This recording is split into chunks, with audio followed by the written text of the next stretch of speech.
Bene, buonasera a tutti. La storia locale, in particolare contea e patriarcato, quest'anno anche una parte già trattata negli anni passati, però sì, ma è sempre una cosa interessante. Diciamo che stavamo discutendo in questo periodo su questioni terminologiche, concettuali, di istituti, istituzioni, origini, titoli, eccetera. Piacere che è già la seconda volta che qualcuno vede una cosa, magari o sente una cosa o legge una cosa che io avevo trattato la settimana prima, una casualità probabilmente, oppure effettivamente anche se parliamo di cose antiche magari qualche volta ritornano. E allora mi si chiedeva dalla signora Cinzia, vedo, la questione del gius patronato che avevo affrontato l'altra volta, ricordando l'importanza del gius patronato per indicare la diciamo nobiltà o comunque l'appartenenza di un determinato istituto, una persona, una famiglia in un territorio, e in questo territorio avere un ruolo proprio perché c'era questo diritto di gius patronato sopra un determinato bene ecclesiastico. Avevamo fatto questo concetto, e quindi poteva essere che una famiglia avesse la cappella di, o una confraternita avesse l'altare di, o addirittura ci sono persone che avevano il gius patronato su una determinata chiesa o portavano il titolo di quella chiesa. In questo caso la domanda è posta perché è apparso sul piccolo che il sindaco di Grado, nella domenica appena passata, 7 novembre, l'altro ieri, parlando all'ingresso del nuovo parroco, Monsignor Paolo Mutarelli, tra l'altro carissimo amico, visto che parlo a Cormons, vostro ex parroco di Cormons, amatissimo, basta vedere l'ingresso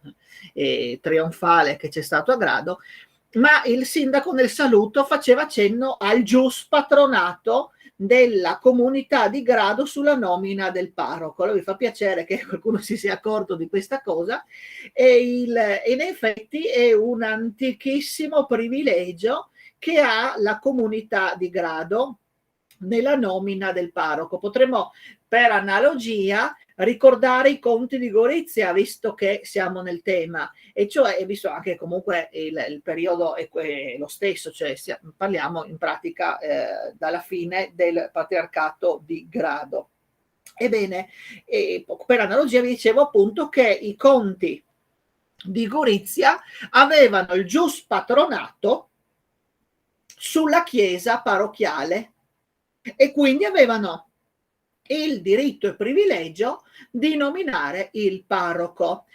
Questa, come dicevo le altre volte, questo diritto però portava anche determinate situazioni incresciose, cioè che l'autorità ecclesiastica superiore, in questo caso il patriarca di Aquileia, che non si vedeva riconoscere questo diritto invece a lui di nominare il parroco, spesso si opponeva a queste situazioni, e quindi proprio a metà del 400, esattamente come avviene per Grado, a metà del 400, proprio 1451 Grado, 1458-60 Gorizia, quindi siamo lì in pratica. I conti di Gorizia nominano parroco un certo pre Nicolò alla chiesa parrocchiale, e il patriarca nomina un altro parroco insieme. Succedono dei ricorsi alla Santa Sede, e 8 anni dopo Papa Eugenio IV stabilisce che i conti di Gorizia per famam et reputationem, quindi senza guardare le carte, hanno il diritto di gius patronato sulla nomina del parroco della città, dando torto quindi al patriarca. Questo era un conflitto, mentre a Grado abbiamo un'altra situazione, e cioè, siccome Grado è, potremmo dire, figlia di Aquileia, tutti siamo aquileiesi se vogliamo dire così, Gorizia stessa, la diocesi di Gorizia è figlia, nipote se vogliamo di Aquileia, quindi siamo tutti figli di Aquileia, orgogliosamente tutti figli di Aquileia. Tra l'altro, per caso mio papà è nato ad Aquileia, neanche tanto per caso, ma comunque, quindi io poi ho un attaccamento notevole per Aquileia, avendo riordinato gli archivi sia parrocchiale che della Socopa, essendo organista tanti anni, quindi sono particolarmente legato, mi sento aquileiese, ma antico aquileiese, delle cose che discutiamo. Ebbene, essendo Grado figlia di Aquileia,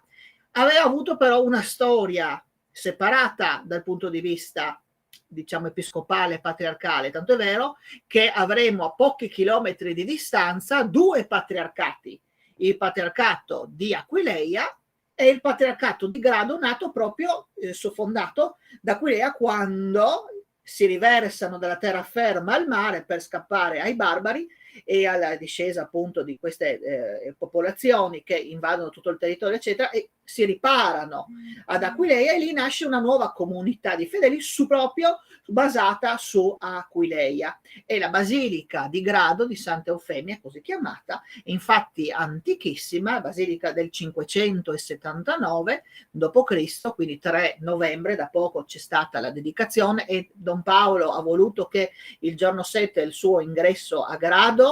si ricordasse proprio il giorno della dedicazione, che era pochi giorni prima, quindi è stata la messa della dedicazione, quando il patriarca appunto Elia fondò questa nuova e grande basilica che ancora oggi vediamo. Quindi questa storia, diciamo, gradese, che parte ad un certo momento nel VI secolo e che ha una lunghissima evoluzione, giunge fino agli anni metà degli anni del 400. E cioè c'è un passaggio in mezzo. Il patriarca di Grado andrà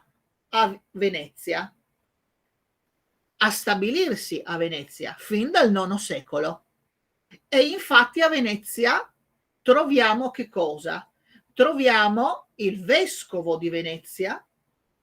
presente a Venezia. Poi abbiamo il doge che ha la sua cappella privata. Naturalmente ve la faccio molto semplice perché potremmo parlare per settimane di queste storie. Il doge ha la sua cappella privata che è la cappella di San Marco, la primigenia, quella che poi sarà un giorno la basilica. E c'è, posizionato nella zona di Castello, anche la sede dove vive il patriarca di Grado. E qua già nel IX secolo abbiamo questa situazione nella quale a Venezia si trovano tre entità separate, e cioè il patriarca di Grado, il vescovo di Venezia, tanto è vero che la primigenia cattedrale di Venezia è la chiesa di Santi Pietro e Paolo, San Pietro a Castello, bellissima basilica, dimenticata per tanti versi. E lì in zona c'era anche, poco distante, la sede del patriarca di Grado. E nella zona di San Marco c'era la cappella del doge. Queste tre figure hanno coesistito per secoli, fin tanto che Venezia, ormai all'apice della sua potenza e grandezza, vuole darsi una, diciamo, autorevole per così dire sistemazione anche dal punto di vista ecclesiastico, e il primo San Lorenzo Giustiniani scioglie tutte queste tre esistenti realtà antichissime e fonda che cosa? Il patriarcato di Venezia, che non scioglie il patriarca di Grado, scioglie il vescovo di Venezia, scioglie la cappella marciana e fonda che cosa? L'arcidiocesi, cioè il patriarcato di Venezia. La basilica di San Marco, dove stavano i canonici, che erano la cappella privata del doge, diviene la sede della cattedra del nuovo patriarca. Quindi anche le reliquie di San Marco, anche il trono di Elia, che era in Basilica a Grado, adesso si trova nella Basilica di San Marco ed è sopra proprio il trono del patriarca di Venezia, che assume tutte e tre le situazioni in una fusione che ricorda molto le fusioni austriache degli Asburgo, che facevano queste trasformazioni istituzionali, tanto per tornare a questioni terminologiche di enti, di istituzioni, le origini, eccetera. Questo è un bel esempio di origine di un'istituzione importante come il Patriarcato di Venezia, che ha la sua base nel Patriarca di Grado, ma che ha la sua origine nel Patriarcato di Aquileia. Questa lunga premessa breve per il contesto storico di cui stiamo affrontando porta a che cosa? Che Grado quindi è la sede originaria, primigenia, è quella che dà il via a San Marco, al patriarcato di Venezia. Quindi c'è un riconoscimento da parte della Serenissima, diciamo così, da parte, in questo caso anche del patriarca stesso, alla città di Grado, che è stata quella che poi naturalmente ha dato il via al patriarcato di Venezia. Ancora oggi il parroco di Grado, Monsignor Paolo in questo caso, oltre ad avere un titolo personale datogli da Giovanni XXIII, quindi nella Basilica di Grado chi diventa parroco è protonotario apostolico e come tale può vestirsi, il patriarca di Venezia Marco C nel 1995 ha stabilito che il parroco pro tempore di Grado è anche canonico della Basilica Patriarcale di San Marco e fra qualche mese lui potrà chiedere di prendere il suo seggio a San Marco a Venezia e celebrerà la messa sull'altare del patriarca, quindi c'è anche questa occasione importantissima che avviene ogni tot tempo. E questo a ricordo di tutto questo discorso che vi ho fatto, cioè del fatto che il Grado dà in pratica origine al patriarcato di Venezia. Per dare ancora maggior spessore, fin dalla metà del Cinquecento è prassi che la comunità, i capifamiglia, diciamo così, della città, scelgano loro il parroco. E questo è un diritto di giuspatronato, quello di cui stiamo discutendo da qualche tempo, e cioè un diritto dato da un'autorità superiore che vuol significare proprio la nobiltà di quel determinato luogo, se vogliamo dirla in senso lato, nel senso largo. E cioè il Grado è nobile proprio perché ha dato i suoi natali a Venezia, al patriarcato di Venezia, e quindi come tale si può scegliere il suo rappresentante ecclesiastico. Naturalmente c'è anche un motivo importante per tutta la comunità quando succede questa scelta, tanto è vero che essendo isolani, essendo una terra abbastanza, come potremmo dire, io direi ruspante, spesso non si mettono d'accordo e nei secoli vedremo che succede che per tanto tempo non c'è il parroco, perché non si riesce a trovare la persona giusta. Quindi qualche volta troverete anche un buco di 18 anni senza il parroco, perché non si mettono d'accordo per la scelta. E quindi vengono dei vicari, dei curati che amministrano come possono. Questo diritto di giuspatronato a significare l'importanza della città di Grado permane fino in pratica a prima del Concilio Vaticano II. In pratica Monsignor Silvano Fain venne ancora scelto con questo sistema del giuspatronato, anche se voi sapete bene che determinati privilegi, determinate tradizioni, consuetudini, poi con il Concilio Vaticano II e la riforma del diritto del codice di diritto canonico vengono modificati e spariscono. Quindi in pratica resta formalmente questa cosa. Tanto è vero che anche Monsignor Armando Zorzin nel 1998 venne scelto naturalmente dall'arcivescovo e ci fu per mantenere la prassi del giuspatronato, ci fu un consiglio comunale dove venne data una terna e poi il sindaco uscì e disse il nome di Monsignor Armando Zorzin, che praticamente era come dire, il consenso che anche la comunità di Grado dava sul nome scelto dall'arcivescovo per dare una forma, diciamo, a quella che era questo antico privilegio. Adesso questa cosa è sparita perché comunque, vi dicevo, il diritto canonico è cambiato e quindi non esistono più queste forme di diritti così antiche, anche purtroppo, se vogliamo, perché è anche bello mantenere qualche volta la forma di questo ricordo, perché fa sempre parte delle nostre tradizioni, se vogliamo, cioè non ci vorrebbe niente che il vescovo scegliesse la persona e magari coinvolge la comunità civile e dice: io avrei scelto questa persona, ma voglio che voi manteniate la tradizione, e quindi si faccia un atto formale di consenso da parte della comunità civile. Certo, sarebbe anche, sì, sarebbe un bel gesto, se vogliamo, per dire che c'era stato questo antichissimo privilegio che aveva più di 500 anni, se volete, come storia. Quindi sì, è una cosa, sono tradizioni che hanno, come vedete, e come tanti istituti di cui abbiamo parlato, hanno una lunghissima evoluzione e si concludono l'altro ieri per la storia, in pratica anche un'ora fa, se vogliamo, per la storia. Ecco. Questo visto la domanda che mi era stata posta, se, sì, se grazie, se ho grazie. chiarito. E allora oggi, continuando su questi ameni discorsi antichi, ho fatto stamattina quello che non potevo, per varie ragioni di tempo, di Covid,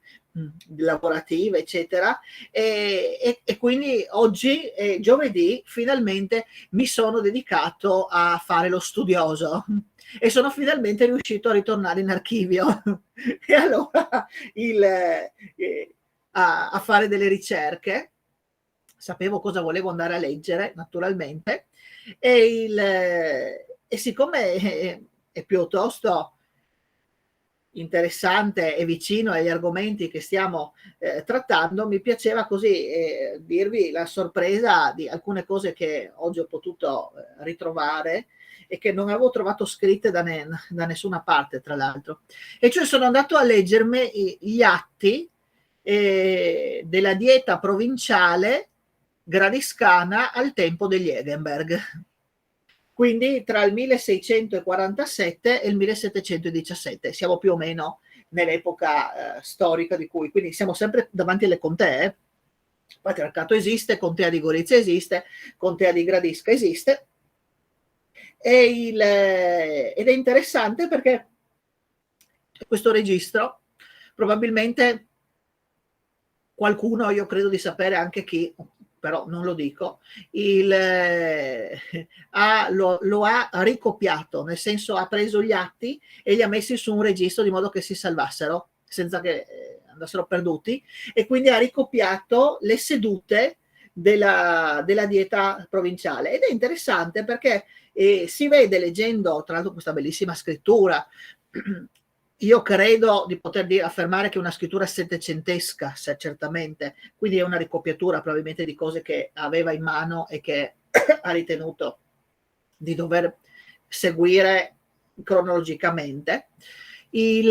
cosa che aveva già fatto da altre parti questa persona. E la scrittura mi dice che probabilmente c'è un'alta probabilità che sia proprio colui il quale penso. E leggendo questi verbali si colgono tanti aspetti della vita istituzionale della dieta gradiscana, si incrociano personaggi dei quali abbiamo anche parlato, come il capitano provinciale di Gradisca, il conte Riccardo Strasoldo, Rizzardo, così detto, quello con il quale salvò Gradisca dalla dominazione della Serenissima nelle guerre gradiscane, e poi divenne comandante colonnello di Gorizia, ma non riuscì mai a diventare capitano di Gorizia, ma gli Asburgo lo fecero capitano di Gradisca, e poi gli Egenberg confermarono la nomina. E quindi si nota in queste pagine che ho letto tutta la mattina e continuerò a leggere anche giovedì prossimo, questo dopodomani, il funzionamento, vi dicevo, di questo istituto. In pratica lo Stato gradiscano chiaramente non esisteva prima della vendita dello Stato stesso agli Egenberg. Come abbiamo ricordato, questa vendita avvenuta nel 1647 era una vendita che ha un po', come dire, non giovato dal punto di vista economico patrimoniale alla famiglia dei principi di Eggenberg, ha giovato soltanto dal punto di vista della presenza di questa famiglia nella dieta imperiale, e quindi da un certo punto di vista per la fama della famiglia stessa e l'importanza che la famiglia stessa assume nel momento in cui può partecipare alla dieta imperiale come principe feudale e addirittura partecipare alla votazione per l'imperatore, alla nomina dell'imperatore. Per il resto fu un acquisto che andò a pareggiare i conti con il periodo in cui il principe Giovanni Antonio fu legato dell'imperatore presso la Santa Sede, con una corte favolosa, faraonica, e che costò alla famiglia dei principi cifre enormi. E dall'altra parte gli Asburgo avevano bisogno di liquidità, non avevano la possibilità in quel momento, viste le guerre gradiscane, poi la guerra dei 30 anni che ormai era a un certo punto arrivata, e non avevano la possibilità di ripagare il debito con gli Eggenberg, agli Eggenberg esattamente, e quindi stabiliscono, come vi dicevo tante volte, gli Asburgo hanno queste intuizioni che infatti li fanno governare per 9 secoli in pratica, vendono questo stato alla famiglia, la famiglia siede alla dieta imperiale, ma è una vendita sconveniente, nel senso che gli Eggenberg possono nominare nobiltà, ma devono tenersi quella che c'è già. E possono battere moneta, ma il cambio è col fiorino. Se hanno problemi con la difesa dei confini, arriva l'esercito degli Asburgo, e via via via, fin tanto che nel momento in cui finisse il ramo mascolino tutto torna agli Asburgo. Infatti da questi verbali si nota che la stessa dieta proprio con i principi ha un rapporto anche con Sua Cesarea Maestà, quindi con l'imperatore, e a ogni grande occasione di festa o di diciamo grande evento legato alla figura dell'imperatore, la dieta lo nota, e nota anche il fatto dell'importanza di rendere omaggio o festeggiare l'imperatore, anche se lo Stato gradiscano è sotto l'egida del governo dei principi di Eggenberg. Quindi vediamo già dai verbali che si capisce che c'è questo stretto rapporto, mai cancellato, chiaramente. E poi vediamo in questi verbali tante particolarità, e cioè come avvengono la nomina, ad esempio, dei membri della dieta, perché vi dicevo, fin tanto che c'è la contea di Gorizia, non esiste la contea di Gradisca. La contea di Gradisca nasce appunto nel 1647, non c'è una dieta provinciale, e quindi bisogna fare questi deputati, che possono essere o di nomina del luogotenente del principe, quindi persone fiduciarie in pratica, oppure c'è la stessa dieta, quindi i primi membri di questa parte aristocratica che fanno parte del Parlamento, che votano le nuove ammissioni. E quindi voi vedete nel proseguo degli anni che ogni periodo vengono nominati all'interno della dieta, vengono votati i nuovi nobili provinciali, li chiama. Quindi c'è la dieta provinciale, chi entra a far parte della dieta provinciale in pratica rende patrizia la propria famiglia. C'è un salto di qualità anche dal punto di vista istituzionale della propria famiglia. E la cosa interessante, ho notato ad esempio che i famosi Salamanca, questa famiglia scesa durante le guerre gradiscane, eccetera, famiglia come c'è la città di Salamanca appunto in Spagna, è famiglia di quell'origine, arriva e rimane in Gradisca, e chiedono ad un certo momento chiede la famiglia Salamanca di entrare nel Parlamento, e il luogotenente chiede alla famiglia le prove di nobiltà. Vi ricordate che vi dicevo le prove di nobiltà, perché de Salamanca, ma con sé non hanno documentazione, e ad un certo momento, qualche tempo dopo, vengono accettati nella dieta, c'è la votazione ed entrano tra i nobili della dieta provinciale. Quindi avranno presentato delle documentazioni che probabilmente li attestano tra il patriziato locale. E così famiglie che sono notabili o che hanno beni, probabilmente commercio, eccetera, macellerie probabilmente anche da questo punto di vista, che non hanno in sé un titolo, vengono accolte nel nobiltà locale con proprio ogni momento si procede al punto successivo, la nomina della nobiltà provinciale e si dice il tale Antonio De Comelli viene eletto nella dieta provinciale con voti 33 sì e 12 no, oppure un altro, e si scopre ad un certo momento che ci vogliono i 2/3 dei membri della dieta provinciale per entrare a far parte del Parlamento stesso, quindi della aristocrazia cittadina. E si scopre anche che tante volte certe persone, seppur nobili, non vengono accolte. Addirittura c'è qualcuno che viene cacciato proprio dalla la richiesta cade miseramente con 40 no e 5 sì, ad esempio, io ho notato. Quindi probabilmente ci sono delle storie ulteriori che sarebbe bello approfondire per quale ragione c'è a un certo punto uno strasoldo che non riesce in nessuna maniera ad entrare.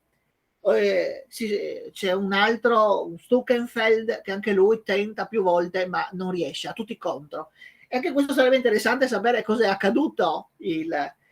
perché le motivazioni di questo blocco, che ormai si perdono nella notte dei tempi, probabilmente non troveremo neanche niente, o forse avremo anche la fortuna di trovare, chissà. E poi si scopre tante altre cose, cioè che ci sono dei problemi seri con la contea di Gorizia, soprattutto per il cambio o per il vino bianco che non viene accettato e non viene venduto nella contea di Gorizia il vino bianco di Gradisca. E lì ci sono lettere che vengono inviate al Serenissimo Principe di Eggenberg o all'imperatore stesso dicendo che Gorizia deve, perché Gorizia naturalmente è austriaca e anche Gradisca lo è, ma sottostà ai principi, e allora si chiede a entrambi di intervenire. E così c'è ad esempio per la vendita delle bovina, Gorizia fa blocco e si legge che questi goriziani che tentano in tutte le maniere di far saltare lo Stato gradiscano, tanto è vero che a un certo momento leggo che si chiede al luogotenente Francesco Ulderico della Torre,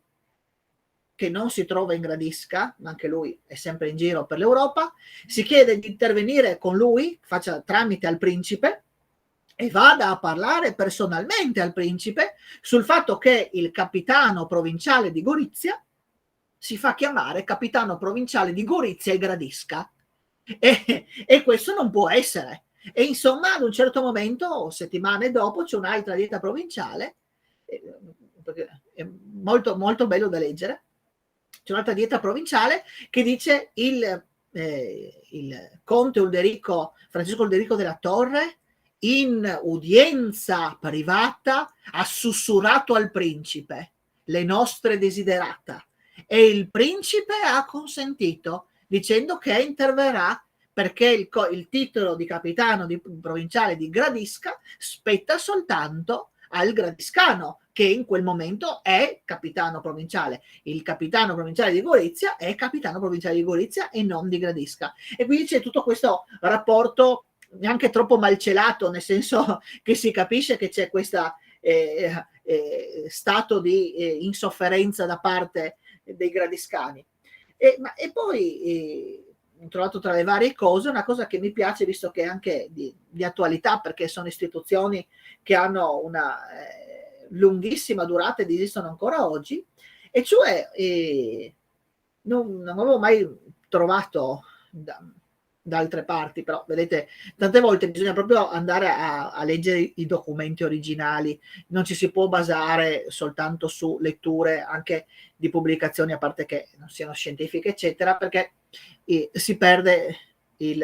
anche stesso sapore del linguaggio dell'epoca, però anche molte notizie. E cioè c'è tutta una serie di diete provinciali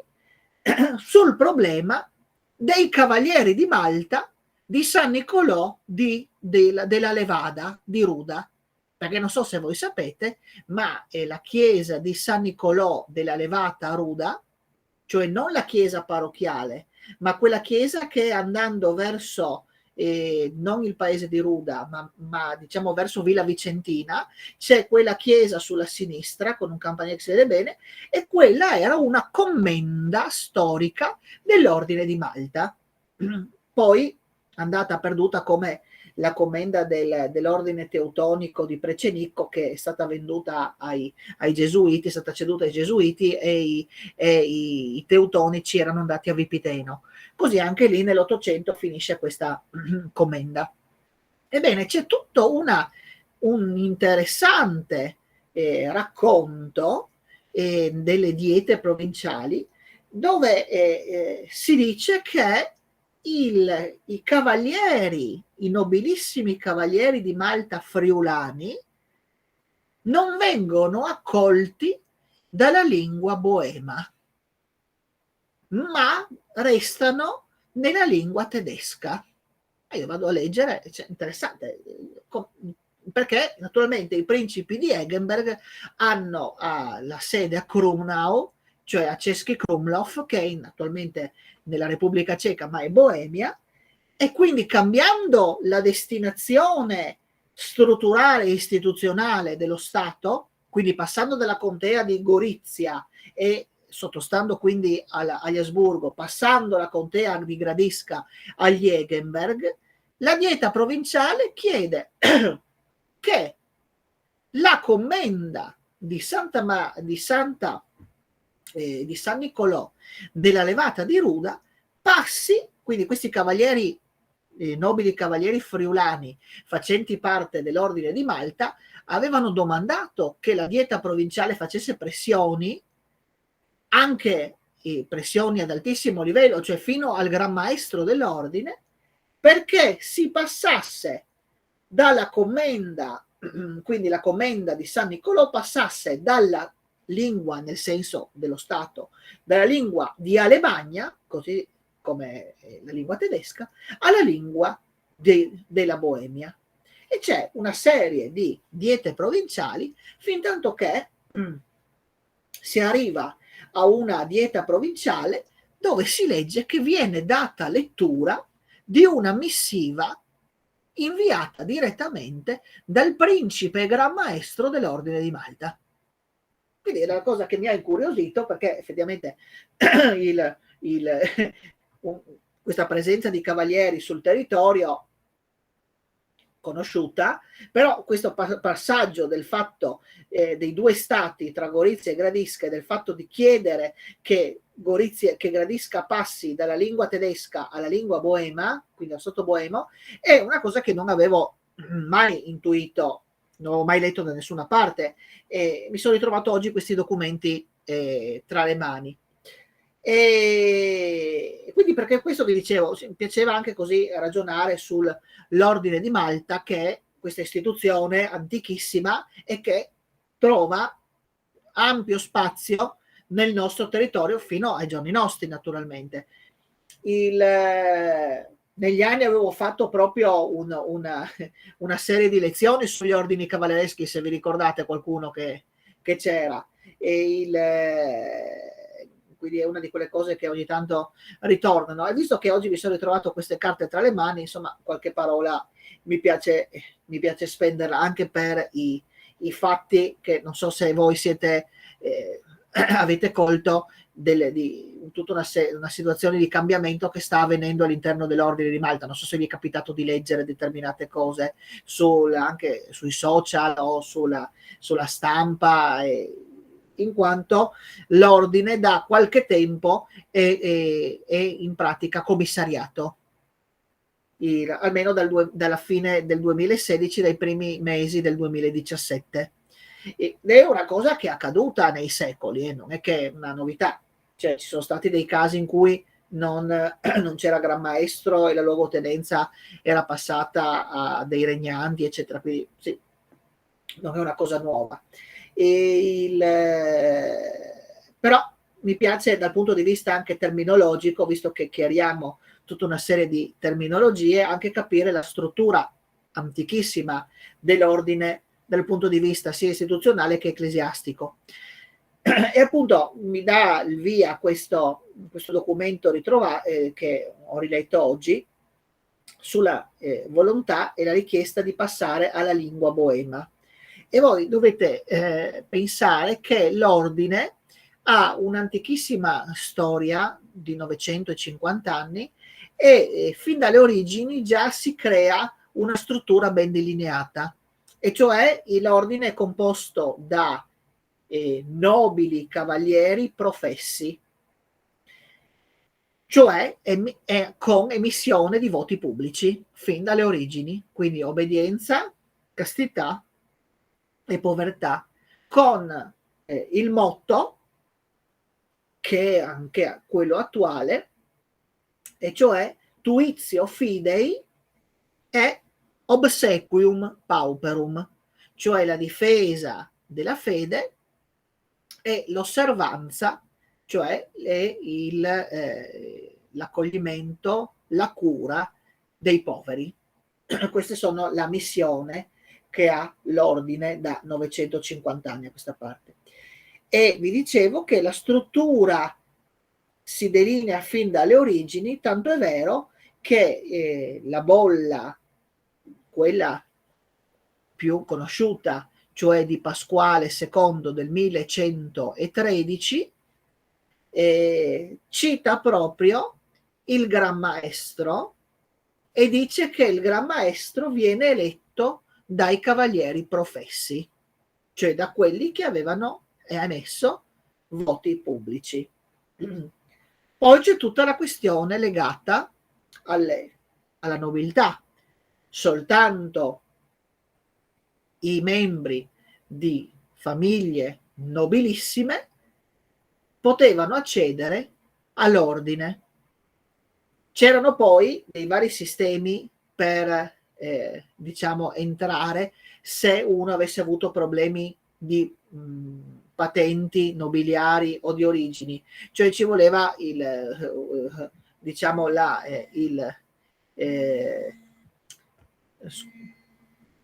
scusate solo un secondo che no, sì, chiamerò dopo. Non mi suonava il telefono. C'erano altri sistemi di appunto per poter entrare con l'appoggio di personalità influenti o particolarmente importanti, non ultimi naturalmente nobilissimi cavalieri facenti già parte dell'ordine. Tanto è vero che l'ordine ha in tutta la sua struttura una presenza documentaria ingente, proprio perché fin dai tempi in cui la sede territoriale era a Malta, perché l'ordine è sovrano, proprio perché in origine aveva un territorio e popolazione.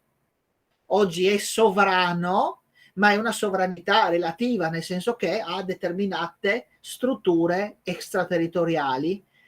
e il Gran Maestro è riconosciuto come capo di Stato da tot numero di paesi, prima fra tutti la Santa Sede. Ma è ordine religioso fin dalle origini, quindi la sua struttura è ecclesiastica fin dalle sue origini, e cioè la struttura, ad esempio, della presenza di gran priorati nel mondo è una struttura antichissima. Quindi abbiamo, ad esempio, la lingua di Alemagna perché c'è il Gran Priorato tedesco, o la lingua boema perché c'è il Gran Priorato boemo. Poi c'è la lingua d'Italia, ad esempio, il Gran Priorato, poi c'è il Gran Priorato di Lombardia e Venezia, cioè il Gran Priore di Venezia è uno dei più antichi Gran Priorati fin dal 300 addirittura. Poi c'è il Gran Priorato di Roma, antichissimo anche quello. Quindi sono istituzioni religiose, di diritto canonico e quindi devono essere ancora oggi toccate e modificate dal diritto canonico stesso, con i crismi del diritto canonico. È un'istituzione, vi dicevo, che ha una vita lunghissima, ma che ha una struttura che è delineata come tale fin dalla sua origine. Vi dicevo che il Gran Maestro è eletto fin dalle origini, dai professi ed è naturalmente facente parte di famiglie nobiliari. Vi dicevo che ci sono grossi fondi documentari nei gran priorati, proprio per la loro antichità e importanza, ma sono dei fondi particolari. Infatti sono tutti fondi archivistici dovuti a cosa? Alla formazione documentaria delle prove di nobiltà per entrare all'interno dell'ordine. Quindi voi avete tutte le prove di nobiltà del tal cavaliere che vuole entrare all'interno dell'ordine di Malta.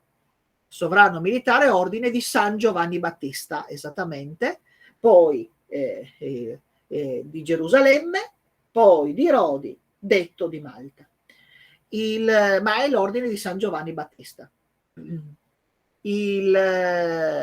Queste documentazioni attestanti la nobiltà familiare, naturalmente sono delle documentazioni straordinariamente importanti, perché il nuovo membro che vuole entrare all'interno dell'ordine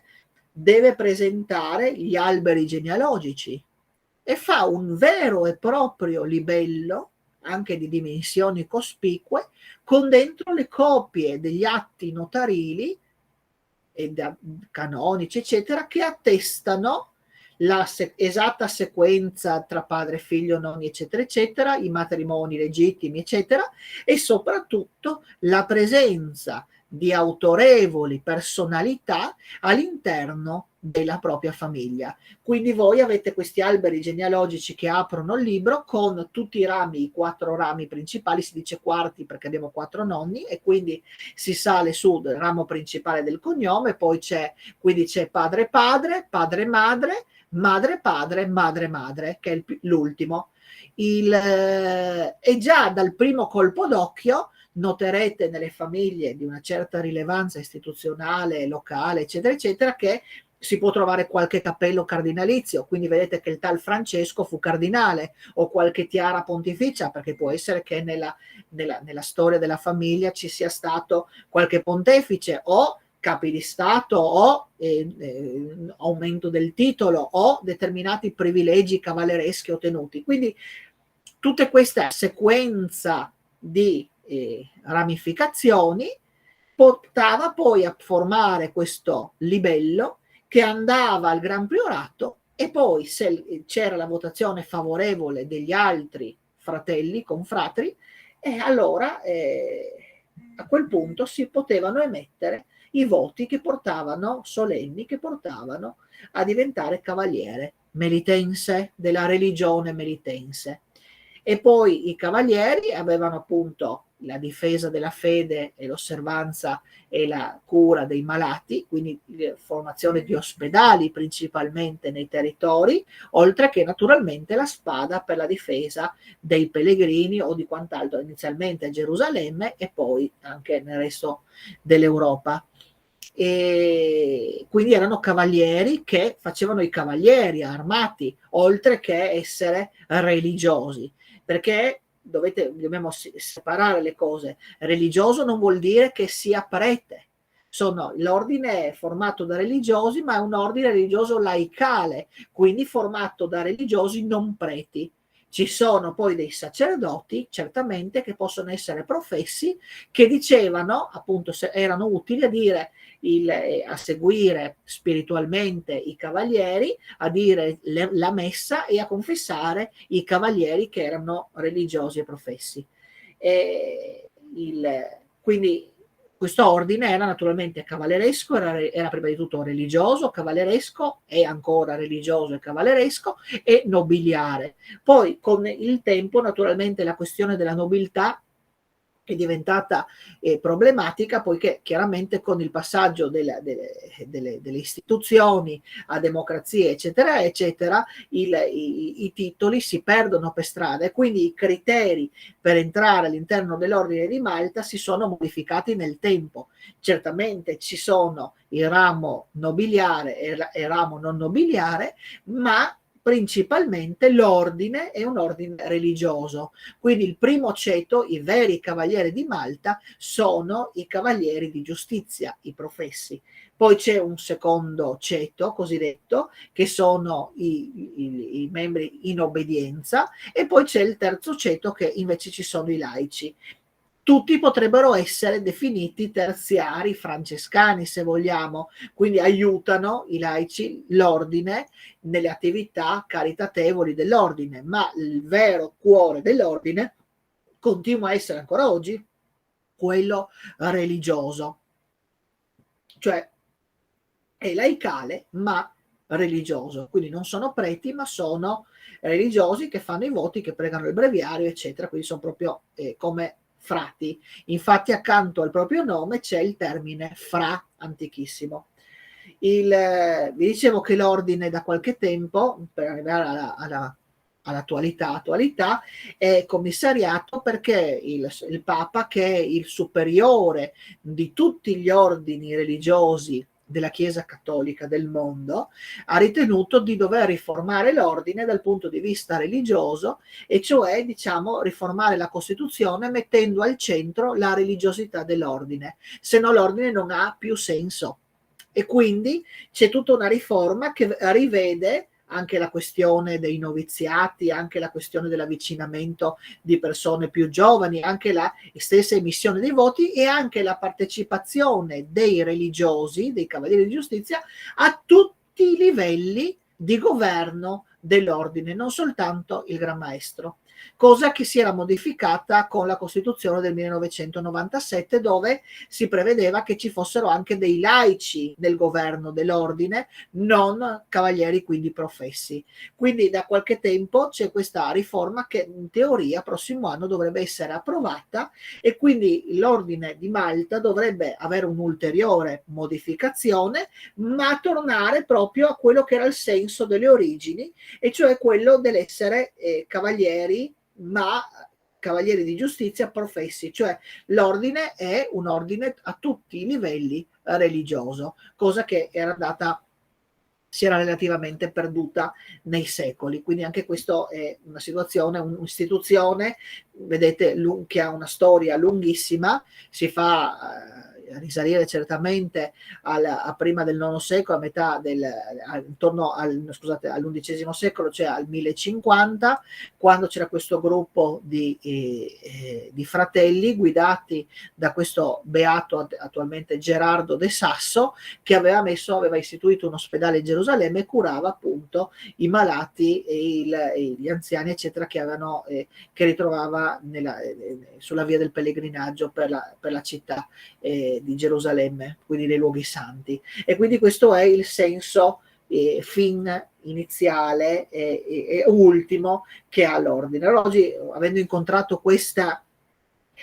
presenza dell'ordine sul nostro territorio, che è molto presente sia nel nostro territorio che nel territorio friulano. Ad esempio, mi viene in mente il bellissimo ospitale di San Tommaso di Maiano, restaurato da poco con questa bellissima cappella affrescata antichissima medievale, dove c'era proprio l'ospitale melitense di Malta,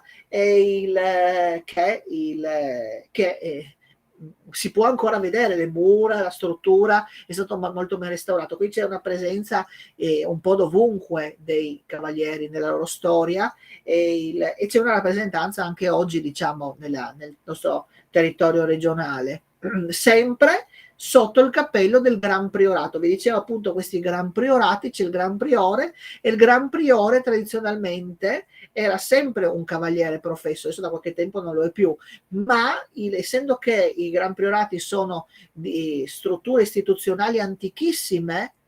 di diritto canonico, hanno necessità naturalmente di avere un cavaliere di giustizia professo che possa seguire le attività e sia a capo di questo grande territorio che è appunto lo stesso Gran Priorato. Nei luoghi nuovi del mondo, diciamo nuovi come le Americhe, eccetera, eccetera,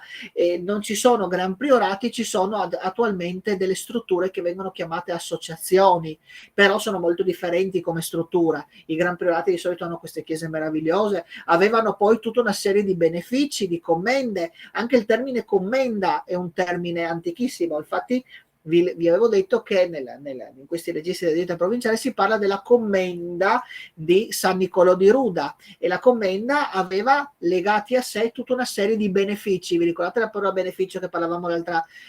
altre settimane? E cioè è un'istituzione di diritto ecclesiastico per il mantenimento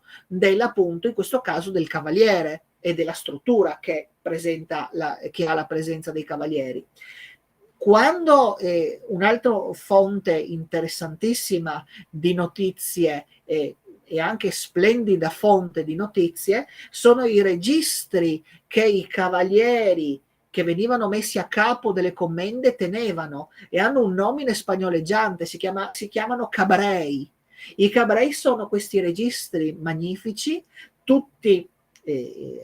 coloratissimi, disegnati, e cioè sono il registro che il cavaliere tiene per dimostrare che quel determinato luogo che gli viene affidato ad un certo momento della sua vita, magari negli ultimi anni, nell'ultimo periodo della sua vita, quando dopo aver combattuto le battaglie, aver difeso la fede, aver curato i malati e i poveri, eccetera, viene mandato, diciamo, diremo oggi, in quiescenza. Ebbene, gli viene dato questo territorio con questo castello che è una commenda, ad esempio, e il cabreo serve a segnare tutti i miglioramenti che avvengono in quel determinato luogo che gli viene affidato. E sono dei documenti straordinari, perché ad esempio vuole cambiare il tipo di merlo, la merlatura del castello, e viene disegnato uno a uno il merlo che viene riproposto. Quindi magari non abbiamo più il manufatto, ma abbiamo il disegno, e così le piantumazioni di alberi, di vigne. Abbiamo notizie antichissime sulle coltivazioni dei cavalieri, che avevano, su quante persone avevano a loro servizio per coltivare quelle determinate. Abbiamo anche tutte queste notizie sulle novità delle sementi che venivano utilizzate, eccetera. Quindi sono delle fonti interessantissime per il territorio, e anche fonti antichissime, perché sono già fin dal 400 questo tipo di documentazioni presenti, e perdura per secoli. Quindi sono dei straordinari esempi, e che devono essere appunto valorizzati e studiati proprio per comprendere al meglio quel determinato territorio. Ecco, quindi non è soltanto, diciamo così, la favola della cavalleria, eccetera, no? L'Ordine di Malta è un aspetto molto concreto della vita religiosa anche della Chiesa Cattolica. Non sarà un caso che ce ne sono almeno 150 falsi dell'Ordine di Malta, quindi è più facile trovare i falsi che il vero, che camminando in mezzo alla radura degli ordini cavallereschi. Quindi sì, anche questo da dire, quindi se l'Ordine di Malta ha tante imitazioni, vuol dire che ha una grande importanza storica e non solo storica, naturalmente. Quindi chiaramente più è imitato, più vuol dire che ha rilevanza. Mi piaceva riflettere con voi su questo, partendo dalla dieta provinciale di Gradisca, che comunque fa parte del nostro territorio, questa particolare situazione nella quale addirittura il Gran Maestro di Malta nel 1665 scrive alla dieta provinciale assicurando che, e questo è il finale del racconto che voglio fare, la commenda di San Niccolò di Ruda assicura andrà con la lingua di Boemia. E poi, ad un certo momento, alla metà del Settecento, tornerà, quando lo Stato gradiscano finisce, con la lingua di Alemagna. Quindi, quando finisce appunto la storia della contea di Gradisca, e nasce la nuova storia della contea di Gorizia, ossia Gradisca, o insomma, principesca contea di Gorizia e Gradisca, esattamente.